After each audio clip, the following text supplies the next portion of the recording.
Assalamualaikum warahmatullahi wabarakatuh. Perkenalkan, nama saya Helandita Suryani, NPM 2021020072, Prodi Hukum Tata Negara, kelas B semester 1, mata kuliah Fikih Ibadah yang diampu oleh dosen Muhammad Irfan, SHI, MAhi. Yang saya akan menjelaskan materi yang pertama, yaitu tentang zakat. Kenapa harus perhatikan zakat? Karena ada hak orang lain yang Allah titipkan kepada kita untuk kita berikan kepada orang lain. Zakat terbagi menjadi dua. Yang pertama, zakat fitrah dan ada zakat mal. Dua-duanya wajib hukumnya untuk dilaksanakan. Yang berhak menerima zakat sesuai dengan Quran Surah At-Taubah 160, sesungguhnya zakat-zakat tersebut wajib diberikan kepada orang-orang fakir dan orang-orang miskin, dan para amil, para pengurus zakat, mu'alaf, budak, orang-orang yang punya utang, orang-orang yang berada pada sabilillah atau berjuang di jalan Allah, dan ibnu sabil. Cara mendistribusikan zakat. Dihitung dulu berapa jumlah zakat yang terkumpul. Kalau beras, berapa kilo berasnya. Selanjutnya dilihat ada berapa jumlah mustahik atau orang yang berhak menerimanya. Kemudian beras yang terkumpul dibagikan kepada golongan yang ada untuk takaran per orang seberat 2,50 kg. Zakat fitrah dikeluarkan setelah tenggelamnya matahari pada hari terakhir bulan Ramadan, sampai khotib naik mimbar untuk berkhutbah pada sholat hari raya Idul Fitri, tetapi boleh mengeluarkan zakat fitrah itu sepekan sebelum hari raya Idul Fitri. Kemudian materi yang kedua yang akan saya jelaskan yaitu puasa. Dari segi sisi bahasa, puasa adalah imsak.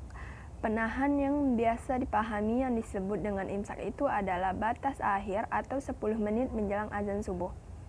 Di waktu imsak bolehkah makan dan minum? Meskipun waktu imsak itu sudah datang dengan ditandai bunyi sirine, maka boleh untuk makan dan minum. Tapi di sisi lain ada suatu permasalahan teori dengan praktek. Kalau imsak itu secara teori artinya menahan, tetapi secara praktek masih boleh makan dan minum, maka itu tidak sesuai antara teori dan praktek. Maka bagaimana cara memahami imsak yang sebenar-benarnya imsak? Akar dari masalah sebetulnya adalah menempatkan waktu imsak di saat kapan. Benarkah imsak itu 10 menit terakhir menjelang azan subuh? Kalau imsak itu dipahami menjelang azan subuh, maka disinilah timbulnya permasalahan teori dengan praktek. Karena biasanya praktek di lapangan begitu bunyi waktu imsak datang bukan menahan, tetapi malah cepat-cepat sahur, cepat-cepat menghabiskan makanan dan minuman. Maka start awal imsak itu yang harus dipahami lebih jauh, karena imsak itu artinya adalah menahan, maka start imsak itu bukan 10 menit sebelum waktu azan subuh, tetapi start imsak itu ketika azan subuh. Begitu azan subuh dikumandangkan, maka disitulah waktu awal imsak itu dimulai. Imsak bukan hanya 1 menit, 5 menit, 10 menit, itu juga yang harus dipahami. Kapan masanya imsak itu? Karena puasa ini menahan, tidak makan dan tidak minum, serta menahan hal-hal yang dapat membatalkan ibadah puasa, mulai dari waktu azan subuh sampai waktu azan maghrib, maka puasanya seharian. Seharian itu jugalah menahan. Menahan itu bahasa Arabnya adalah imsak. Maka lamanya masa waktu imsak itu adalah seharian, bukan 1 menit, 5 menit, atau 10 menit.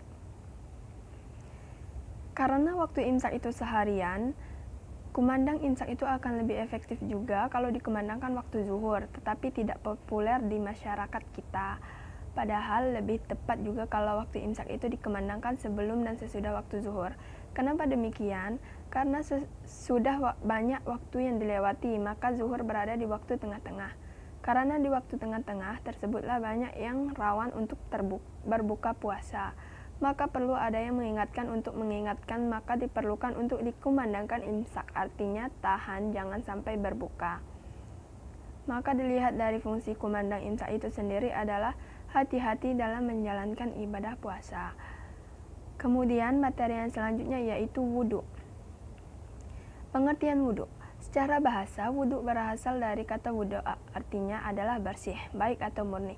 Namun, jika didefinisikan secara fikih, wudhu adalah menggunakan air pada anggota tubuh tertentu dan dibuka dengan niat. Pengertian ini dirasa cukup tanpa perlu ditambah apapun atau dipanjangkan lagi. Penyebab wudhu. Wudhu adalah bagian dari bersuci. Bersuci sendiri ada yang dinamakan mandi, mensucikan najis, juga istinja. Masing-masing cara bersuci tersebut memiliki penyebab berbeda-beda. Dalam mandi wajib misalnya penyebabnya adalah keluar mani atau karena baru suci dari haid. Istinja misalnya merupakan cara bersuci dengan objek kelamin dan dubur. Tentu saja penyebabnya adalah keluarnya sesuatu dari dua hal tersebut.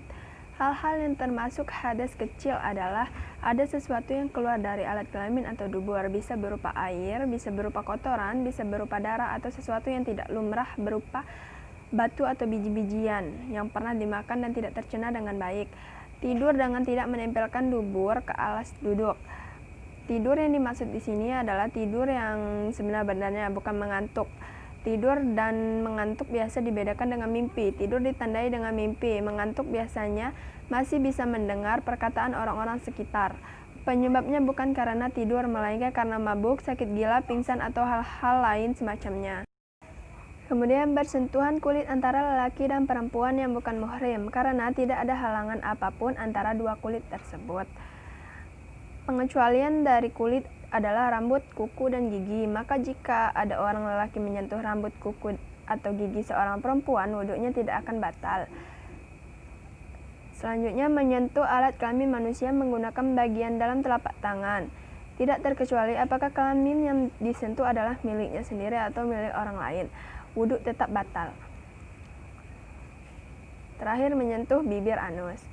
Kemudian ada pun syarat wudhu, yaitu 1. Menggunakan air yang suci untuk mensucikan. Yang kedua, menghilangkan sesuatu yang menghalangi sampainya air ke permukaan anggota wudhu. Selanjutnya, rukun wudhu.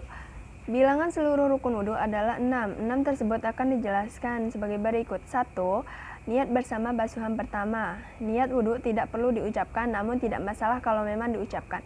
Sebab ucapan akan menuntun hati untuk membaca niat. Niat wudhu yang lumrah digunakan adalah nawaitu wudu'a li rafil hadasil aqwari fardhu lillahi ta'ala. 2. Membasuh wajah. Batas wajah atas adalah bagian yang ditumbuhi rambut kepala. Batas wajah bawah ujung dagu. Batas tepi adalah 2 daun telinga. Karena itu, pastikan seluruh wajah terbasuh ketika wudhu. Biasanya bagian pipi yang sudah dekat dengan telinga yang sering tertinggal. 3. Membasuh kedua tangan hingga siku. Yang menjadi catatan pada rukun wudhu ini adalah seluruh siku harus ikut basah, atau dengan kata lain batas basuhan harus di atas siku. Jadi perhatikan ini betul, agar bagian siku tidak ketinggalan ikut dibasuh. Dan jika pertanyaannya seseorang tidak memiliki tangan, maka tangan yang dibasuh adalah sepanjang kira-kira panjang tangan seorang saat utuh. 4. Mengusap sebagian kepala. Dalam mengusap kepala, di sini bisa saja dilakukan dengan mengusap sebagian rambut di kepala yang masih dalam batas kepala. Artinya, jika rambut ditarik, bagian tersebut tidak akan keluar dari batas lingkaran kepala. Tidak perlu sampai mengusap dan menggoyak kepala. Cukup dengan meletakkan tangan yang telah basah di kepala saja sudah cukup. 5. Membasuh kaki hingga mata kaki. 6. Tertib. Tertib adalah mengerjakan pekerjaan sesuai urutannya. Dengan begitu, Anda benar-benar harus hafal urutan rukun wudhu secara benar, tidak boleh dibalik-balik, sebab wudhu menjadi tidak sah jika sampai rukun-rukunnya dilakukan secara terbalik. Tata cara wudhu. Sebenarnya tata cara wudhu adalah melakukan apa yang menjadi rukun wudhu. Kalaupun ada sesuatu yang ditambahkan, maka itu disebut dengan sunnah wudhu. Terdapat beberapa sunnah yang bisa dilakukan ketika berwudhu. Sunnah-sunnah tersebut yaitu 1. Membaca basmalah sebelum berwudhu. 2. Membasuh telapak tangan sebelum mulai mengambil air 3 wudhu atau masukkannya ke dalam bak mandi. 4. Berkumur-kumur bersama dengan mengisap air lewat hidung sebelum berwudhu. 5. Mengusap seluruh kepala ketika sampai pada rukun wudhu, mengusap sebagian kepala. 6. Mengusap 2 daun telinga luar dan dalam dengan air yang baru. Sunnah ini dilakukan setelah mengusap kepala sebelum membasuh kaki. 7. Menyela jenggot yang lebat setelah membasuh wajah. 8. Menyela jemari tangan dan kaki ketika tengah membasuh keduanya. Mungkin hanya itu yang dapat saya sampaikan. Bila ada kesalahan kata, saya mohon maaf. Kepada Allah saya mohon ampun. Saya akhiri. Wassalamualaikum warahmatullahi wabarakatuh.